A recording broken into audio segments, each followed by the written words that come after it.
Binet intelligence testing. History. Alfred Binet was a French psychologist who invented the first practical intelligence test.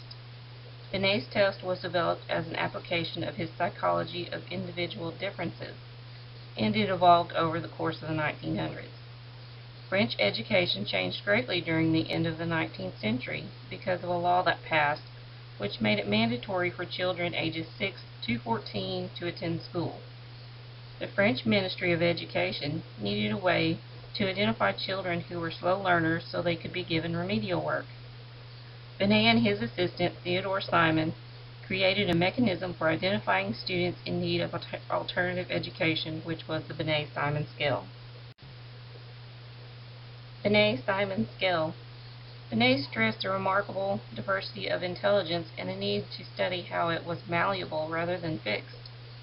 Binet and Simon's test was not only used for the identification and classification of abnormal children, but also with the development of interventions called mental orthopedics, which was designed to reorient intelligence in support of re-entry into society. The original scale consisted of 30 tasks of increasing difficulty and only required about 15 minutes to complete. Revisions. Binet revised the scale, adding tests and also arranging them according to age levels from 3 to 13. After 2 revisions, the purpose of the scale was to compare children's mental abilities relative to those of their normal peers. The age associated with the last successfully completed task corresponded to the mental age of the participant, and the person's overall cognitive level was then calculated by subtracting the mental age from the chronological age. Children whose mental age was 2 years below chronological age could be identified as abnormal. Stanford Binet. In 1908, Henry Goddard brought the Binet-Simon scale to the United States and translated it into English, and Lewis Terman standardized it using a large American sample.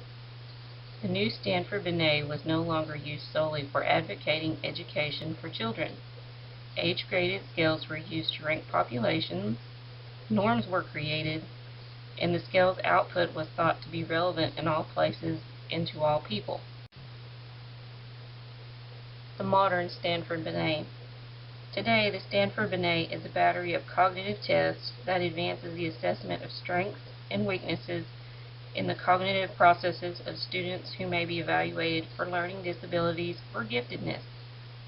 The SB5 supports early prediction of emerging learning disabilities in children as young as 4 years old and provides comprehensive coverage of 5 factors of cognitive ability, which are fluid reasoning, knowledge, quantitative reasoning, visual spatial processing, and working memory.